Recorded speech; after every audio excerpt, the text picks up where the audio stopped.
इंसान परेशान सुनने वाला बेईमान इंसान परेशान फिर भी चालू है ये काम Abish, for relationships and pick and choose, if you want to address one kind of relationship for a question, but what do you value from people, close relationships? I think the two things that I've always asked everyone consistently, subtly, without even stating it in that way, is number one, if you see something happen and you hear it from a third person, ask me. I might have forgotten to tell you, it might not be different, but trust me that I will tell you the truth, because I have lied a lot in my life in the past, right? And I know how much anxiety it builds up. You got to remember your lie. I figured out in my adulthood, if you're just honest and if you're just tell people, but then I had to work on confrontation with my therapist for 2 years. Yeah. So I realized, and then I worked on confrontation. So then I realized, oh, I can be confrontational. Tone wise, I'll still be this. So the first thing I would say is that I would. I'm just going to interject and say here, what you said is powerful, that you learned it. Communication is a learned skill. So if anyone is listening and believes that they have done things a certain way and they are incapable of conflict management or confrontation, it can be changed. You just need the right skills and the practice and all of that. Sorry, I cut you off. No, absolutely. I think that's the bigger point here, because before I started going to therapy, I was living life like I was going in a waterfall. I was just going on a boat without any sticks or rudder, nothing to do. I was just going with the flow because I don't know how to take control. Yeah. When a couple of decisions that you have to make end up in a certain way, you go to professional help. The thing that therapy helps you out with the ability to talk. Yeah. Because you say you have friends to talk to, but friends have their own problem. No, so you feel guilty reaching out to friends. So that argument is invalid. You need to talk to someone professionally. I would say right now, till you don't have the ability to learn. First thing the therapy does is ability to get you talking.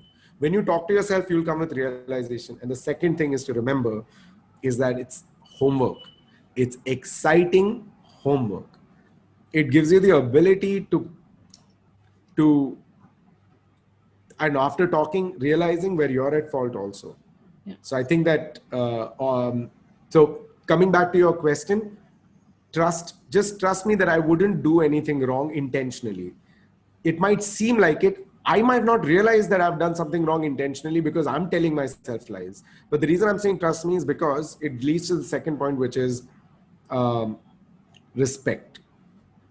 If you respectfully talk to someone, you might not trust them, but you respect them. But you respect them because you trust them at a certain point. So I feel like giving respect to someone is tough when you fought with them. Trusting someone is easy even if you fought with them. Yeah. You stop trusting people when you betray them. But before it gets to betray, there is a conversation, there is a confrontation.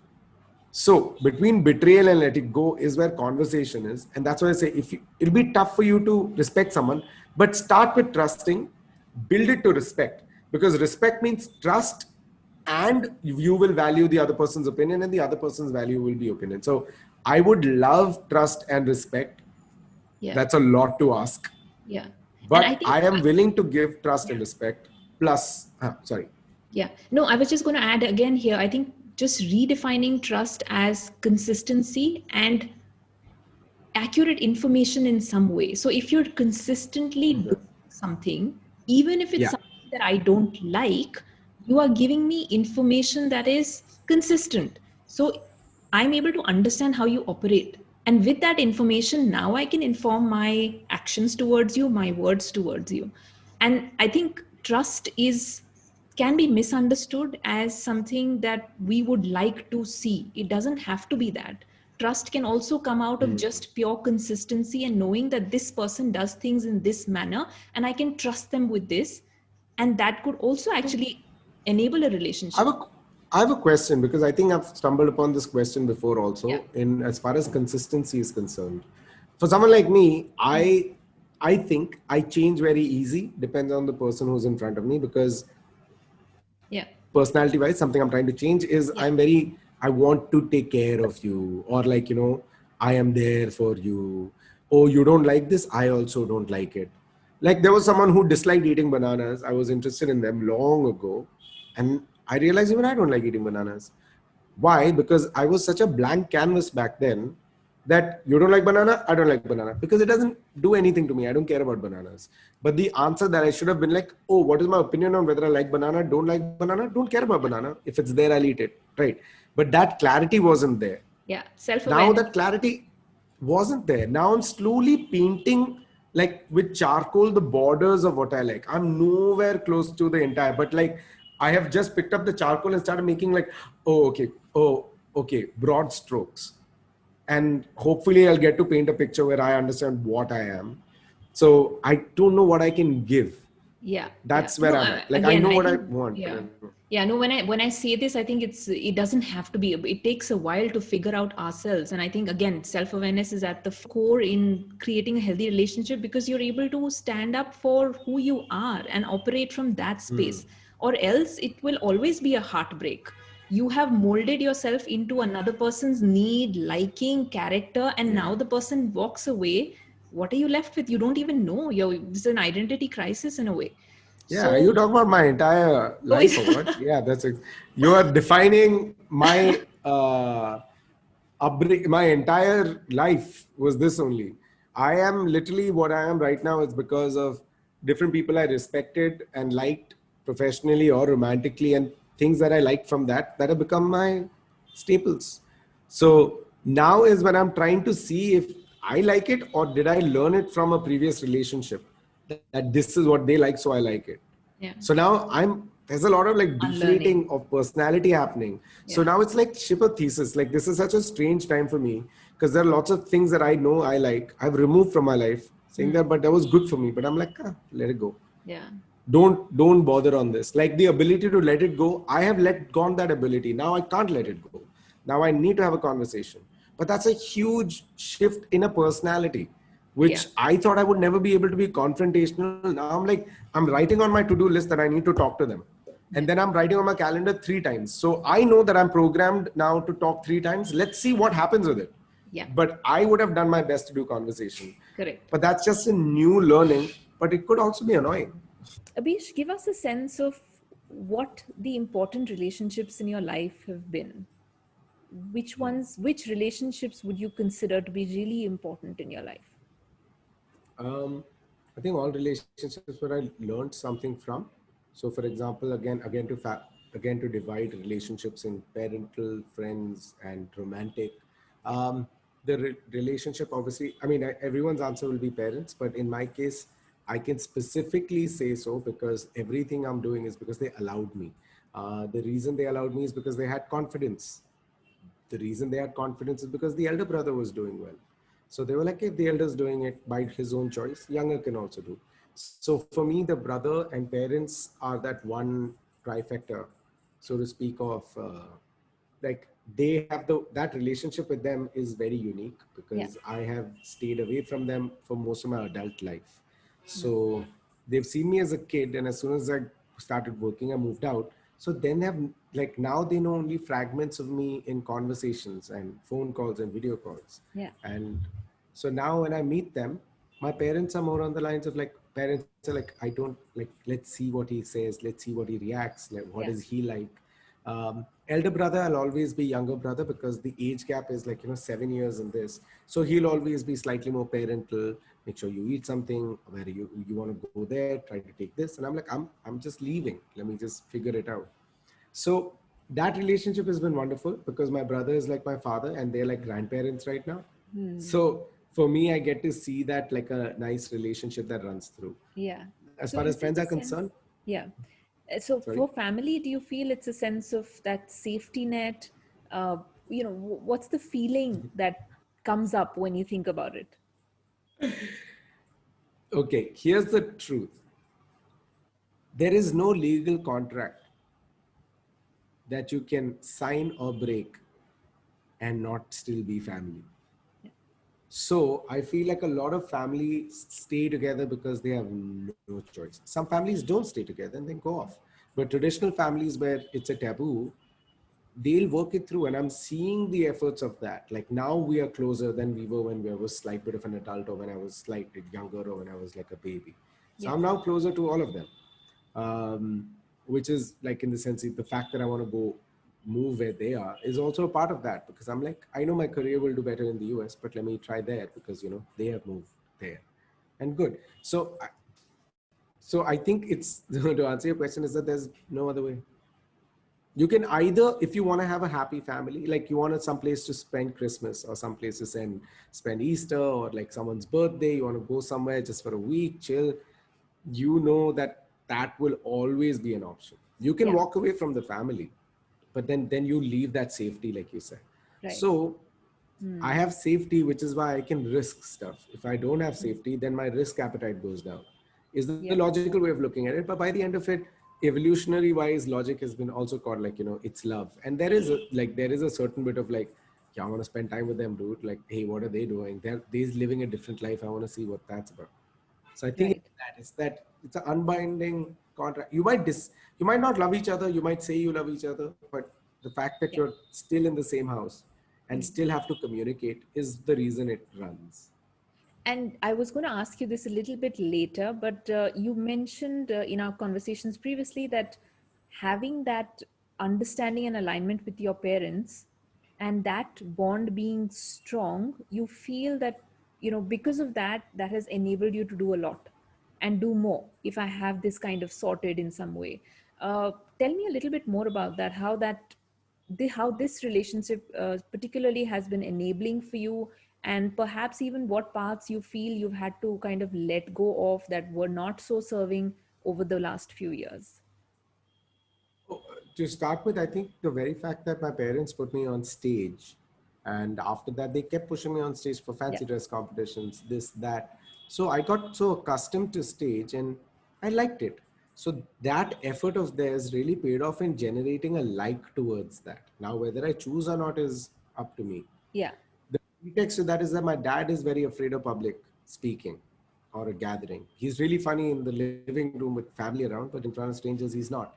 But he, like, even for my mother, their side has a lot of talent as well, and no one got to project it. So every time they see someone, like they saw me and they were like, oh, my sisters, for my mother's case, my sisters are talented. They didn't do anything. Let's try this guy. My dad, on the other hand, is also the same thing. It's the same logic, except that he's coming from like, I am afraid of public, and like, he's interested in public, let's water the plant a little bit more. So Yeah. both of their interests came in, and which is why that relationship was amazing, because they had their relationship with their sibling would cost this action. My mother had sibling relationship, my brothers had, like, that is what got here. So I feel like keeping that in mind is where I'm like, to answer your question, is just like, it's a chain of events which led to me, my parents being okay with me doing this. So because of that, I was able to take risks, and they wouldn't say no because they don't know the industry. They don't know what I'm doing. They don't know. They just know that will you be able to survive? That's all parents. So when you prove them you can survive, Yeah. and when your names comes in the paper and people talk about it and church is talking and they get like, oh, he's Abhish's, like, you know, earlier I was Mr. Mathai's son, and now it's like, oh, that's Mr. Mathai is Abhish's father. Oh, Abhish, that Yeah. guy. So there's a sense of pride as well. Correct. So I feel like that relationship got very strong, and that support for my professional life as a relationship got really strong. Yeah. So that one angle really kept us tight. Like my dad trying to tell me how to crack a joke, mommy telling me what I should do for Son of Abhish. It's great. Like they're Lovely. interested, they're excited. Yeah. And were there parts of it that you felt were not as serving, you had to kind of let go of it, not required? There were a couple of things, but they weren't professional as such. Like I remember my mom said, just do an MBA. Yeah. And I was like, why? Once she told me, why? I said, why? I don't know. Like her concern was real. She's like, you've done history honors. History. There is no job for history honors. Yeah. And then now you're doing this radio and comedy. Like, just get an MBA in case you have to get a job. And at that time, I was like, I am not.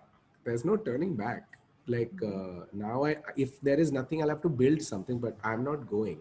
So my mom was okay with it. But it was just like, if you take an MBA, at least you can get a job. Right. Like her concern was valid. She doesn't know if there's money, so you can be a musician, but can you take an MBA and get a bigger job like that? For my dad, it was very clear. You do you. There's no engineering expectation. There's no taking education further as an expectation, because we are not coming from a upper middle class. We're coming from a lower middle class where my parents had to just get a job to get that money and like literally live in a room with my brother's time though. So because they came from a Kerala village, not from a Kerala city. So they are technically villages in Kerala, right? Like in Alapura or Pala. My mom at least studied and had some experience in Meerut. She then posted in Muscat for work, but then she had some India reach that she knew Hindi. My father been in Alleppey, the town that is, and then just directly came to Delhi. So there's a lot of like he used to go underwater and take seashells out and sell it. So he was a diver, but not like snorkeling divers, just like kids are there, go dive and get money types. Yeah. So because of that upbringing, Yeah. they were so low in the Maslow's triangle of needs that they were just like, yo, just anything for safety, security, invest in gold, invest in this, chit fund, this, all of that they did. So by the time it was my brother's time, my brother was like, okay, just have money, I have to make sure that it's a solid back. So my brother worked economically really well, brought the family. Then when I was popping up into adulthood, I was like, economy is done. What can I work on? Then I was like, okay, let me work on what I'm interested in. It works out that it brings some bit of recognition to the family and they feel proud of it. Pride is the next thing I would say. So I'm able to bring that. Hopefully my generation after and the generation after takes it up to the upper one. Okay, so coming back now to, sorry, I actually cut you off when you were talking about important relationships. You mentioned family, of course. Yeah. Were there other relationships you wanted to mention here? Yeah. Like there's the friendship and then there's the romantic part. So in the friendship also, I have friends from my childhood, one or two. Yeah. Like I'm friendly with everyone. I know a lot of people, but friends who you stay in touch with daily. Yeah. From the past, very few have come up. There are very few friends. Some friends lost touch, but then they came back in touch. They know I'm busy, but they keep me calling me. They're like, bro, जब तू free है तो answer कर ले. मैं call करते रहूँगा जब मेरे को time है. And that's such a great attitude that's like a friend. I have friends who I work with mostly because I'm only working. There are lots of relationship and let's put it this way, it's a tree bark. That is my out of my family and romantic relationships. If they are the fruits of the tree, my grounding today, as far as if my parents are the roots, I would say the bark is friendships. There are so many that have come, gone, all of them have nudged me towards something or the other. Yeah. Which is why I wanted to akin even the romantic relationships to friendships, because all my relationships have started first as friends. Yeah. And then we started dating, or we would at least start flirting, and if nothing works out. But everything has started. This is something I speak in therapy also. Like everyone who I've been with have been friends first. Like I don't meet strangers. So I'm like, okay, I'm not an extrovert. I am just like my dad. I'm an only in my company. I'm so comfortable being myself. You put me outside, I immediately know how to be on stage. So I become a stage performer. Yeah. So no one gets to know why I switched to a stage performer and why I'm like this. Because I'm like, I don't want to meet new people. So like I said, a lot of those friends who became relationships, I learned like from somebody, I learned you shouldn't be loud in a room. So I was seeing and I was like, I want this. I also want this. Then if I dated somebody else, I was like, they love their love for music and the genre of music. I was like, I love this genre of music. Yeah. So I picked the love for genre of music from someone. So I think with each romantic relationship also, I have gone ahead. And that's why I don't have like, other than the parents particularly, no one is there who I can give one extra this to, because then I've taken something also and hopefully given. So I don't know, it's like a mix for me between friends and relationships. If I had ever dated someone who I wasn't friends with, I would have 100% said that could have been also, but I haven't done that. Yeah. And I found out very recently that people do that. And right at the start, when I asked you this, you mentioned that I've learned from, all the relationships that I've learned from have been important. So is that something that you attribute highly to relationships that you value in your life, the learning aspect, you feel? Yeah, 100%. Yeah. Because it's an instinct. Because when you like someone, you pick up their personalities. because you like them for something. So you start speaking like them, you start liking music like them. So inevitably you are picking up something. And then when it's time to leave, everything reminds you of that person. But now you're walking with it. Now it's a part of you. You spend Yeah. time liking the same things. Whether it's the love for this world cinema or this genre of music or this painter, that that part of you is now going forward. So every relationship you're in, because it's intense, you want to learn more. Okay. So, how, do you feel between these relationships that have been important for you, have you had to prioritize these relationships at times? And what was that experience for you like? Yeah, my priority skills were really bad back in the day. I used to prioritize work over everything because that was the only thing that was giving me any, let's say, respite. I'm working because I know how to work. What is working? Do and learn and do again. So, and do it better. So, I kept doing work again and again. I don't think I prioritized well in my life in general when it comes to relationships. And I have always seen my priority towards relationships increases when the relationship is ending. Because at that time it's that survival mode of like, no, no, no, no, no, I learned my mistake, let me do it. And I thought like, oh, Abish Matthew, you learned later, but it happens all the time. And there are sometimes that people agree and come back, and immediately I go and deprioritize that, and I start working. And then when they leave, I'm like, no, no, no, come back. Then I realize that's my habit. Pattern. Yeah. That's what makes me. So after one or two incidents, or at least one major one, I was like, okay, I need to fix myself. This is a me problem. This is not an everyone problem. So then I started working on therapy on that specifically, Yeah. which is the reason I work is because my identity comes from work. So every time there is a stranger who's asking for time and wants to get to know you, you're afraid because you're afraid that they'll know that you are also pretending you don't have anything in control. So that's what I figured is one of the reasons why I would shut down, or I would show only what's needed, or the entertaining person, I Yeah. won't open up. This is Yeah. back in the day. This is obviously pre-COVID. Yeah. But yeah, but then I worked on it in therapy during COVID um, to be here. I don't know how far I've reached, but just to get here. And so then, would it be safe to say that you would typically tend to then open up with people who you already have that sense of, feeling safe with, an established sense of feeling safe, and with newer people, there is this fear of them knowing you or seeing a side of you that you weren't comfortable with? Not anymore, because now I'm doing this Yeah, interview with you where I'm opening up so much. So that's why I said this wouldn't have happened 6 months ago. correct. I would have said no, no, no, thanks. Yeah, Now I'm like, yeah, yeah, like, yeah, I'm okay. Because even if someone wants to talk to me now, I'll just be very open with them, saying that I genuinely don't have time. I'm busy in the middle of a sked. I'm going, I have this, I have that. I have a lot of shit to do. So yeah. I'm going to just do that. So I have that clarity now, which I didn't have earlier. Yeah.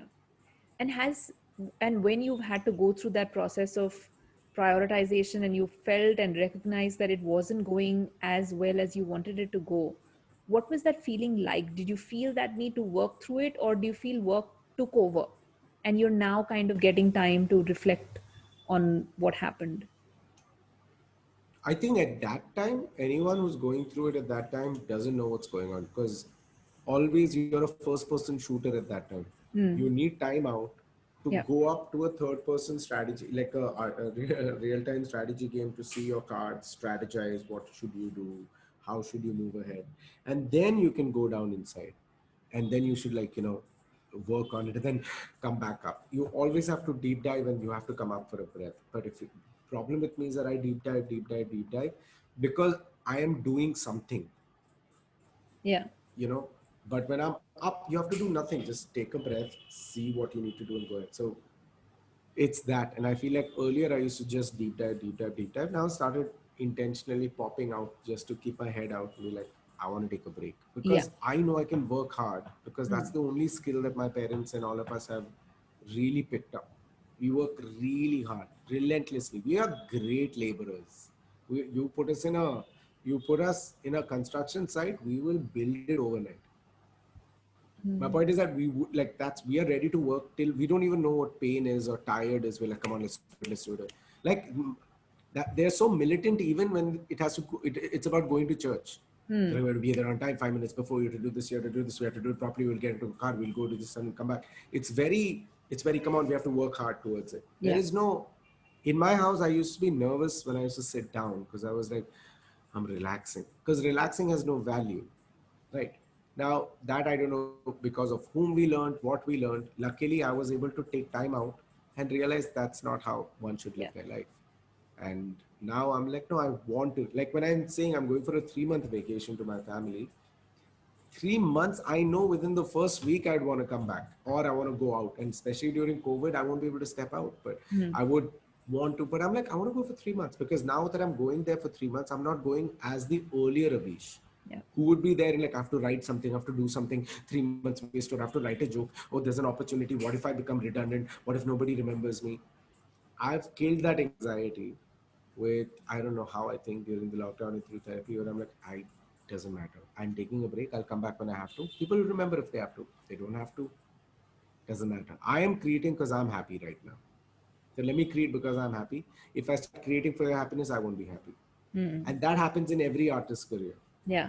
It starts with wanting to please the audience with something you like, and then that becomes addictive. And now you try to, but the audience has moved on, and you're trying to figure, and then you crash. And then when you build up, you realize, oh, there is another audience that's waiting for you. So you can build up whatever you want. You are an audience. Yeah. You're a train, people will hop on at different stations and get off. And you will come and go off. During off times, no one will be there. There'll be some trains that'll run empty, sometimes be full. It's just the up and down. And it took time to realize that. It happened with me in music, it happened with me in radio, it happened to me when in Delhi comedy, then when I moved here. Yeah. So I'm like, there's an up and there's a down. The down is for you to come. It's or cosmically made so that you can get time to see and understand and go. So I used to praise working hard, and I used to be very happy when people said that. Now I'm looking at working smart. If someone can say Abish is smart, he'll figure it out. That's the compliment I'm going towards. Abish is really hardworking. I'm done with that compliment because I know that is what I lived 33 years. Now I'm trying to build smart. Then hopefully when I'm older and wiser, I want to build wise. So let's see if I live till then. Okay. And what about work relationships, Abish? You know, I'm calling them, taking the liberty to call them relationships because you work with your team very closely. You've spoken of them very fondly. What's that relationship like for you? It's as far as work is concerned, there's a huge variety of different kinds of work that I do. So if I work with a client, that's a different relationship. There are friends of mine, close friends of mine from the comedy industry. One of them is here, not right now, but like he's gone for training, but he comes and stays here every time. All my friends who come from outside, they stay here. So I know that that's a relationship that's friendly. We'll go out for trips, we'll have a great time, we'll come back. But to run a company as a relationship is very odd because the inherent understanding of the economy is I pay you, I am your boss. You do what I tell you, which is wrong because that's how all companies are made. Because all companies are made just like the education system. They are defined to give you a certain skill that can benefit the government and can benefit the system. That's why all schools have regimented studies, scoring. No one's artistic inclination is given fuel to. It doesn't matter if you're a great painter, you do this. You have to pass, you have to do engineering, you have to do MBA or whatever. You have to do this and do that. But what they don't realize is that each of these interests are different areas of careers and industries to be built or are already built and you need to jump onto. But that comes in because the British, when they were colonizing, education as a system came in to make everyone whitewashed into the same kind of person. So that when you give this person this job to go and do this or do this, they all know the learning. The beauty about education is the ability to learn is the education, not what you learn. It's how you learn. And with children, there's interest that needs to be added. The reason I'm talking about that is that's exactly how companies are made as well. They're like, we want this college and this college pass out to be in this because they'll do this. I know what their job is. My thing is that I don't want jobs. I don't want anyone as a job profile. That's why I call them absurdist, because I don't want to call them employees, because then the problem is that then the word already has a power dynamic. But as an absurdist, it means that I will guarantee your work when someone comes and asks for you, because I can guarantee you do a good job. There are people I work with who are not absurdists. But everyone who works with me is an absurdist, because I know if someone asks me, hey, I want this guy, great, take him. Because then that person will be able to earn on their own also in bigger money. My objective, if I may say, as a company, is to pay just enough that you're comfortable. And now you build on your own more money. Any business that you're getting, distribute it with us so that we can then build it together. So the way I know there's a company hierarchy that's made. And I realized that if I have to build a business, I have to learn so much business. So I'm like, okay. Then when I thought about how would you build it? And I realized my triangle is exactly the opposite. Like the talent pool, people you hire, your freelancers, your writers, your directors, your editors are the real talent. You are the one who's far away, understanding the vision and saying, why don't you do this? Why don't you do this? This is the final product that'll come. Yeah. A director is like they will be able to understand the vision. Let them do their job. I am coming from what will the final product be? Because the only advantage I have is that I think too long term. I think up till death. I actually recently started thinking up till entropy, which is all mass in the universe is just down to its lowest energy form. So because I'm watching a lot of science stuff, so I'm like, oh, time is so long that you're not, none of your problems matter. Yeah. Then you're like, if none of my problems matter and I don't matter, then for me, it's so small that I can be happy in this time. I want to be happy. Then you're like, okay, cool. Now I can do whatever I want to be happy till the time you're in the ethics of your learning. Then you can choose and you can be happy if you want to. So that is literally the reason I tell myself. And I know that that's something I look at also. So I'm like, okay. So my relationship with the absurdist is exactly that. It is, I have worked with these guys, like with Lloyd. He's been a friend of mine ever since I moved to Bombay. You know, a couple of years after I moved to Bombay, I met him, and we've been friends ever since. So then he had another job. Then he's a traveler. Then I said, hey, I have this project. Can you shoot this for me? And he'll come and shoot that. And even when I used to go for shoots, he used to come shoot and edit something and give it to me. Hey, upload this, do something, you know, just as a fun, as a friend. Then I officially picked him up for 1 or 2 projects to work for Son of a Beach previous seasons. And he worked with the production company as someone who's my POC. Then he learned that. Then he worked with that same production company, started doing more responsibilities. Then I was like, I've worked with him for so long already. There's so much income that has been exchanged. Now I can officially start a company. Similarly, Nikhil Kinney, saw his work online. I really like the way he thinks, his editing and all of that. He has the same drive that I had when I was younger, which is like, I want to do, I don't want to sit, because if I sit, I will sit down. And it's very tough for me to get my momentum back. So I get that. So I'm like, okay, come, let's see a direction we can go to. Till that time, you can stay here. I'm paying a salary so that you can survive. It's so that you can get more money from outside for your name. So it's not, I don't know how to build a company. I'm just trying to build an economy, trying to figure how can I build an economy, then I can build a company. Right now, I can't build a company because the economy is built in a different way. So if I can build a new economy with this as an example, then then you will leave a slightly longer impact. Yeah. Awesome. No, thank you, Abhish, for giving us this insight into how you look at your relationships, the spectrum of relationships. We've talked a lot. So thank you for your time, and I look forward to, of course, speaking about another topic, and we'll dive into that in the weeks to come. Yeah, absolutely. Thank you so much for having me.